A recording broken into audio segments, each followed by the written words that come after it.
I think that perfectionism is a kind of sickness. It's the experience of getting lost in the fantasy world as opposed to embracing the world as it really is.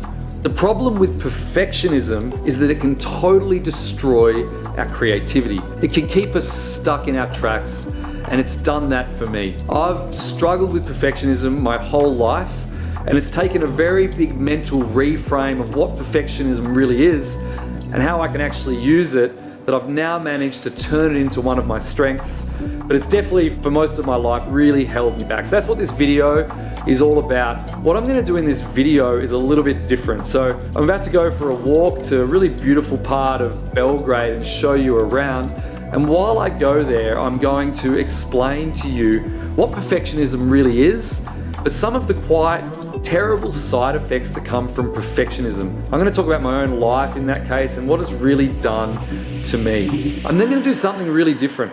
I am going to fire up some of the tools of the web and show you some of the websites and creators that I most admire, that are really successful. Then I'm going to show you the earliest versions of their websites or their videos and show you how they actually got started. And I'm going to do that so that hopefully if you're someone like me and you have been struggling with perfectionism, you can break through the myth of perfection and realize that you can actually get started even when things aren't perfect. That's what this video is all about. Let's begin. Perfectionism comes in many different forms. It can come in our relationships where we picture the perfect kind of relationship and we always want to struggle against that ideal of achieving that kind of emotional harmony between two people.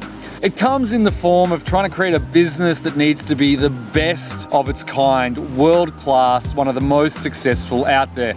It happens with so many artists that visualize the end product of what they're trying to create, but they visualize it where it needs to be absolutely perfect and they can't tolerate any kinds of imperfections. That's what perfectionism is all about. But there's different reactions that we can have in the face of perfectionism. Perfectionism can be one of our greatest strengths, but it can very easily turn into being one of our greatest weaknesses. And in my own life, being a perfectionist has been a huge weakness. It's been a huge challenge to grab hold of perfectionism and to try my very best to turn it into some kind of strength. And that's what this video is all about, because I've learned about a very simple mental switch that I've managed to implement into my own life, where I've shifted from struggling in the face of perfectionism, where perfectionism would make me extremely frustrated and also an extremely difficult person to be around. But now being a perfectionist is something that creates a motor of change within, where I continually move forward. I can accept the imperfections, but I'm able to actually get there in the end. So that's what this video is all about. In my own life, being a perfectionist has caused a huge amount of problems. I've, for a long time, been a perfectionist when it comes to love and relationships. So I've always had this idealization of what the perfect relationship can look like. And I've always held up potential partners in the face of these idealizations. It took Huda Yander's free masterclass on love and intimacy to help me break through that. Link in the description below. That's an incredible masterclass. But it's not just in relationships for me. I've also been a perfectionist when it comes to business. I launched IdeaPod actually 7 years ago now, the beta version. And the original vision was for it to be one of the world's predominant social networks out there. We wanted it to be the next Instagram, but for ideas. And that was our very clear focus from the outset. But myself and my business partner at the time, we were both perfectionists. We needed it to be at that level, and it just created so much unnecessary struggle in the way we went about things. I was just in a great conversation the other day here in Belgrade, and I met up with a local artist, and she was telling me that she's a perfectionist and she's got this beautiful idea of what she wants her art to be like. And I looked at some of her artwork and it's amazing. Like, it's a world-class standard, but she's got this vision for how to manifest it, so what the vehicle is for how it's going to get out there and be spread around the world. And there's a bit of a struggle there in the gap between that perfect vision of what it can be like and where she's currently at right now. So that's why I wanted to create this video, to go a little bit deeper, because I realized that I have learned a very powerful mental switch for how to relate to perfectionism. The most important thing I want you to know first, though, is that being a perfectionist and struggling with perfectionism where it keeps you stuck stuck in your tracks, it's not your fault. It's a normal thing to be. We live in a society with this media system that celebrates the successful examples out there. Whatever it may be, you're only going to look at the end outcome of someone's life. You're going to look at the beautiful products, the wonderful art, the best businesses out there. That's what's constantly in our face. And then in the education system, those are the examples that we celebrate. Those are the stories that we tell in terms of history, the great leaders that bring us to where we are. We're always looking at the end state of success. Very rarely do we celebrate the journey that people are on to get there. All of the different failures they've had to get through, all of the blood, sweat and tears they've had to go through to get to that end state. And I think in those journeys, it's not so much about the end state of what someone's creating, but rather the real human experience that they've personally gone through to even get to that place. So it's normal to be a perfectionist because we naturally want to immediately, with what we want to create, get to that place of being the best in class, of being one of the successful people. So if you are struggling with it, it's very important to know it's not your fault for getting lost in the trap of perfectionism, but we need to use this knowledge to get ourselves out of it, and that's what this video is all about. I'm walking around Kalemegdan in Belgrade, Serbia, which is their old fortress. Beautiful walls everywhere, wonderful structures. Yeah, really beautiful place right in the center of the town.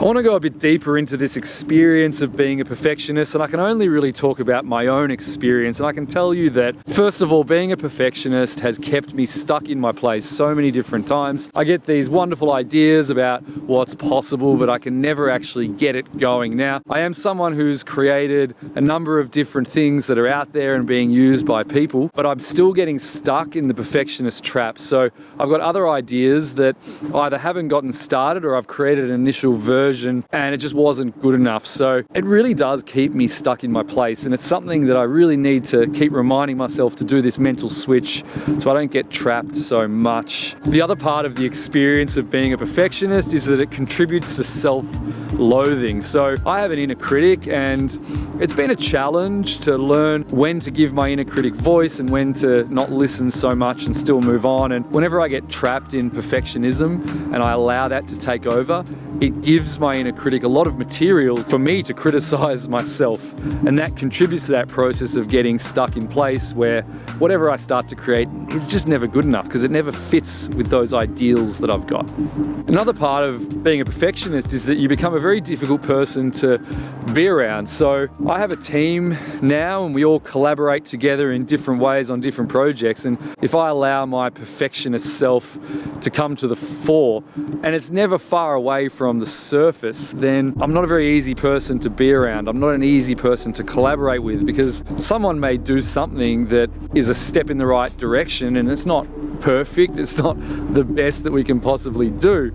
And if your initial reaction is to criticize it, you lose that enthusiasm, the natural enthusiasm that people have when they're starting something new and trying to come up with solutions and moving things forward, and you do become a very difficult person to be around. The next experience is something that I had many years ago, which was that I became someone who was subservient to authority. So I was very easily controlled in the workplace because of my perfectionist tendencies. What was happening was that I had a manager, and it definitely wasn't their intention to put me in that position, but I was so focused on constantly doing the very best work that I possibly could that I was killing myself in the job to just keep on moving things forward, to keep on impressing my manager. And there ended up becoming a relationship of control and subordination where the manager probably subconsciously realized that I was the kind of worker who was just going to really increase my output based on the slightest criticism of things not being the best they possibly could. So I was like hamster running on the wheel, just constantly moving and trying to move things forward. Now, there were some good things about it because we got things done and we managed to move things forward, but I ended up basing my vision of perfection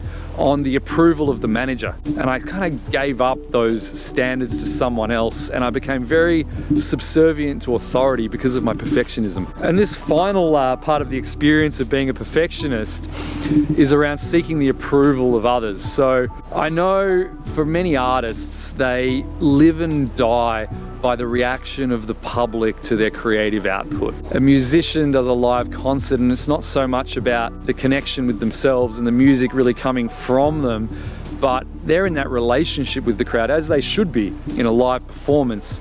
But it becomes very much about seeking the approval of others. And it can take us away from that creative state where we're in the flow state, connected with ourselves, doing things because we love what we do. Instead, we work ourselves to the bone to try to create something that other people are going to approve of, but that gets us trapped in that unhealthy state of being the kind of person who's constantly seeking the approval of others. So I think there are two key things that we need to be able to do. The first is that we've got to give up on the idea of perfectionism in the first place, and the second is that we've got to start to enjoy the struggle that comes from failing, that comes from things not being quite good enough. So to help us break through this idea, this myth of perfection, I'm heading back to my place in Belgrade, and I'm going to show you a quick snippet from the Out of the Box online course by The Vessel by Huda Iyande. And there's a beautiful video there about perfectionism. So I'm going to share an insight in just a moment when I get back. And the next thing that I'm going to do is I'm going to fire up the Wayback Machine, and I'm going to show you some of the most successful websites out there.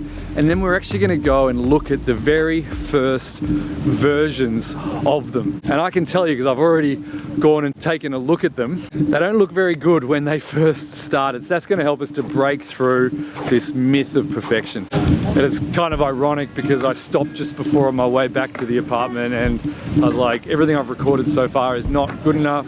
I tried to redo it completely, realized the version that I was redoing wasn't good enough, and then I understood the irony. I'm getting trapped in perfectionism where my creative output was totally stopping. So I decided that what I've recorded so far is going to be good enough. It's definitely not perfect. I know that I can do better, but such is life. I've made it back to my apartment, and the thing I'm going to do now is I'm going to fire up my computer, and I'm going to show you a YouTuber that I follow. I'm going to show you Airbnb and also Mind Valley. So these are three companies, platforms, websites, creators that I really admire. I'm going to show you what they're doing today and how wonderful they look. But we're going to go back in time. I'm going to show you when they first started, how they actually looked like at the very beginning. And the reason I'm doing this is to hopefully inspire you, and certainly to inspire me, that it's okay with our projects, that even if we've got the vision of being perfect and we know what's possible, it's okay to just get started where it's not quite right. Alrighty, I want to show you one of my favorite YouTubers known as How to Beast, and you can see he's got 1 million subscribers. And if you were someone who wanted to be a YouTuber and you saw this, you would think that they've definitely made it. They've got that kind of wonderful YouTube channel. Then you go here and let's look at the quality of the production. This is the intro video. Very cool guy. He knows what's going on. It's like he dresses pretty well. Focus on all these different things. Then we go in and just let's look at the way he speaks. At lunch, you go to restaurant A, B, or C. Got the arm sleeve tattoo, talking about his day. So this is a really high quality YouTuber. 7.5 breakfast tacos. Hoorah. Hey, hoorah for the breakfast tacos and the margaritas with the float shot. So it's really good stuff going on. He knows how to be creative with YouTube, and he's really one of the best. So if you were wanting to be a YouTuber, you'd probably want to be as good as him and have the 1 million subscribers and wonderful quality video production. You can even see his latest videos here, a day in the life of 7 figures. So he's a 7-figure employee, usually meaning they do $1 million in revenue per year. He's got 10 employees now. This is his girlfriend, so she's often in some of the videos. She's obviously gorgeous, so he's absolutely made it. So it'd be pretty hard if you're a perfectionist to try to get started in the face of this, realizing this is what's possible. But let's actually now go and look at his very first videos. So if we go here and we sort it by the oldest videos, this is when he started only 6 years ago. Look at the massive transformation. But 6 years is a very long time. I think it was 570 odd videos. So that's nearly 100 videos a year. That's 2 per week over a very long period of time. And look at the transformation. What's up, guys? It's David with How to Beast. And in this video, I want to review quickly the top 6 habits that men should cut out of their lives.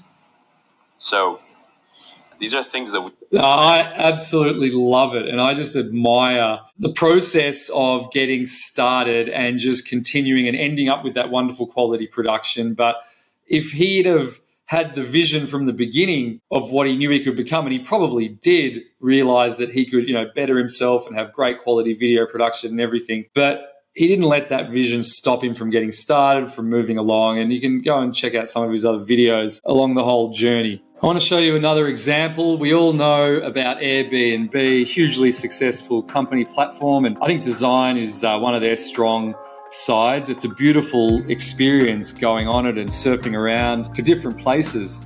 Well, let's use the platform Wayback Machine, which takes us back in time to look at different versions of websites that are out there. So this is Airbnb. We're going back from today right down this point here. So it's about October 2010, which is only about a year and a half after they launched. And this was the experience if you're actually going to Airbnb to make a booking. Pretty simple platform, not much going on here, and you can actually surf around and look at the best deals in New York. Let's see what the experience is like here.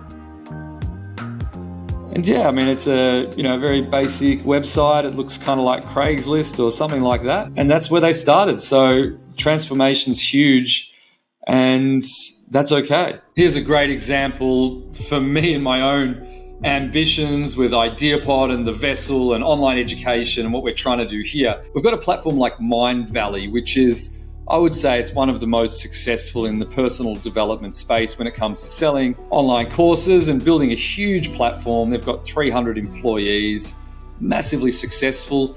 And you can already see in just this video coming up on screen, the production is fantastic. They know what they're doing. The design is clean and cool and, really good things going on with Mindvalley. It's pretty tempting as well, for myself earlier on in the process of launching all of these different things to try to have this vision of being just like them from the beginning. And it doesn't allow me this time to learn a lot along the way, to fail, to have things being very imperfect and not quite right if I was going to continue to hold myself to these kinds of ideals. So let's go back in time using the Wayback Machine. And this is where it gets pretty interesting. Here we go. So this is the timeline up here, and they've got a long history. So we're going right back here to actually January 2006. So we're looking at Mindvalley. This is the same Mindvalley as today, and we can see that it was a bit different. So they've got different projects here. So this is how they explain what they're doing. They've got their e-commerce platform, Mindvalley Labs. They're doing a bit of software development, and they were working on different projects. Fascinating to just go and surf around the site. Let's check out what they were writing about back then. Very different design to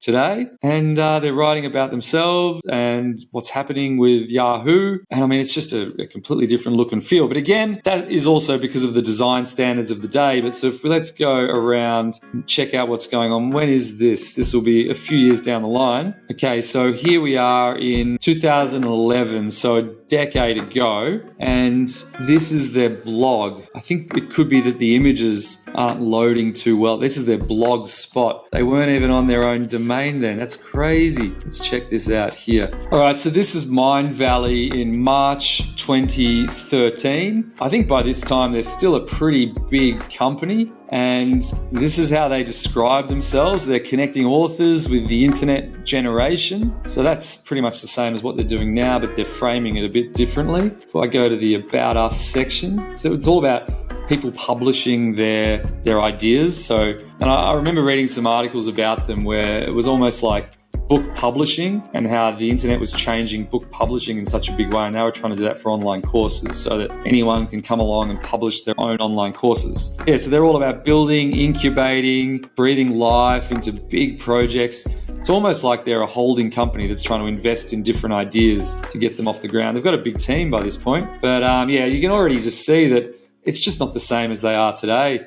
got huge ambitions today. And for anyone like myself trying to, be in this space and do different things, it's very easy to come up against these ideas or to come up against something like Mind Valley and think that you need to be just like them from the beginning, and really you don't. I enjoyed that exercise going back in time, but now what I want to do before I get to this mental switch that I use to break through perfection and turn it into a strength, I want to show you some of the words of the shaman Huda Yande in his online workshop Out of the Box, because in module 1, as a part of a video, he goes very deep around the myth of perfection. He talks about what perfection really is and relates it to what's actually happening in nature. And I think that this is a really good time to listen and to embrace his words. And it's a great opportunity for any of you interested in Out of the Box and Huda Yande's teachings. Now you can see the platform in which it's built and how it's presented and just the quality of some of his videos. All right, we're inside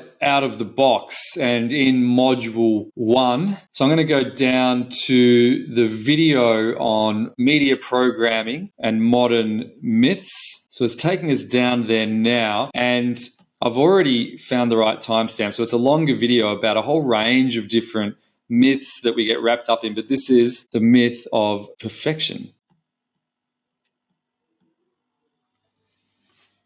Third, there is one of the most absurd of our modern myths, the myth of perfection.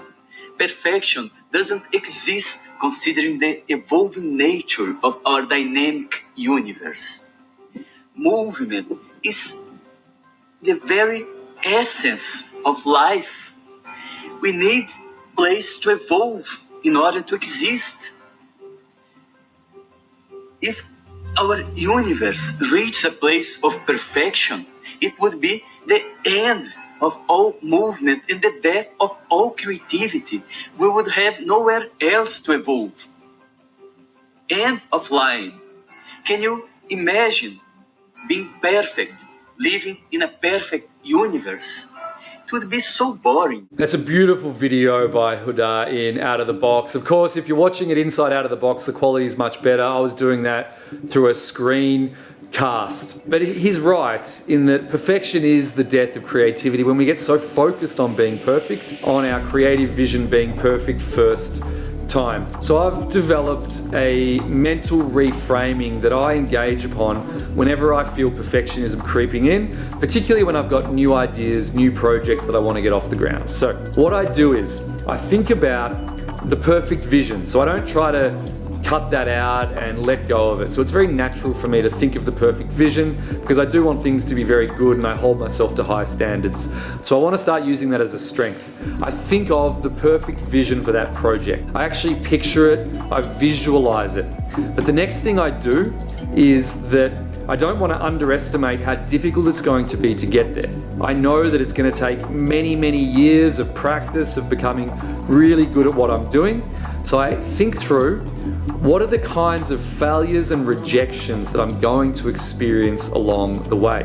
What are actually the struggles going to be? How's it going to feel when I get the first versions done and they don't meet my standards or the standards of other people? Then the next thing I do is I think about what's the work that's required in actually failing over and over, in continually being rejected, in continually doing my thing. And then I find my passion in the failures. So what I mean by that is, let's say in the case of this YouTube channel, so I'm working on many different things right now, and probably the least successful thing that I'm doing right now are these YouTube videos. But I enjoy the videos themselves. So for sure I've got a vision of having 1 million subscribers, just like How to Be. So I'd love to be like him. He's wonderful. And I know that my videos aren't at that standard. I know that when I publish them, they're not going to go viral. They're going to get a few views, a bit of feedback, but more videos are getting almost no views than any getting into the few thousand. So, but what I do is I focus on the actual process of creation. So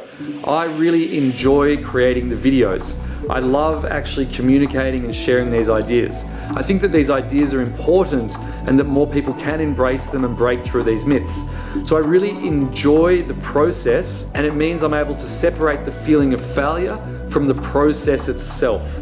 So it's important we think about the outcome, we do visualize where we're going to get to, but we start focusing on the actual path. There's a wonderful quote by Viktor Frankl, and I'm just going to paraphrase it, where he says that we shouldn't focus on the outcome of success. Success needs to be a byproduct of doing the things that we love and doing those things over and over. And that's what we need to do. We need to find a way to hold our creative visions, to hold these beautiful idealizations that we've got, because that's what makes us special. It's wonderful that we can visualize creative things. That's how we create things for the world. That's how art gets created. That's how new businesses are created. We have to hold on to that part of ourselves, but we have to separate the outcome from the process of getting there, and that's when we have to let go of the desire for perfection in the process itself.